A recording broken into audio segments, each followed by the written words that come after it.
বিসমিল্লাহির রহমানির রহিম। প্রিয় দেশবাসী, আসসালামু আলাইকুম।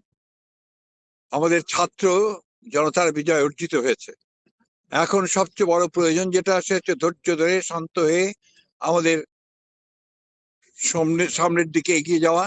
আপনারা জানেন আমাদের দেশপ্রেমিক সেনাবাহিনী তারা ক্ষমতা আহ, অনেকটা গ্রহণ করেছেন এবং তারা অবিলম্বে রাষ্ট্রপতির সঙ্গে দেখা করে তারা ভবিষ্যৎ কর্মসূচি প্রদান করবেন, কি করা যাবে সেটা তারা ডিসাইড করবেন। হ্যাঁ, এর মধ্যে তারা তারা তারা আপনার ইন্টারিম গভর্নমেন্ট তৈরি করবেন এবং সেই জন্য আপনারা দয়া করে সবাই ধৈর্য ধরুন। সবচেয়ে বড় প্রয়োজন এখন শান্ত থাকা, ধৈর্য থাকা, প্রতিরোধ প্রতিহিংসার মধ্যে না যাওয়া, এবং এইটাই এখন প্রয়োজন জাতির জন্য, আমাদের সকলের জন্য, ছাত্র জনতার জন্য এটাই সবচেয়ে প্রয়োজন। শৃঙ্খলার মধ্যে রাখা, শৃঙ্খলার মধ্যে রেখে দেওয়া, এটাই হচ্ছে সবচেয়ে বড় প্রয়োজন। ধন্যবাদ সকলকে, আপনার সবাইকে আবারও আমি আসসালামু আলাইকুম জানাচ্ছি, অভিবাদন জানাচ্ছি। আসসালামু আলাইকুম।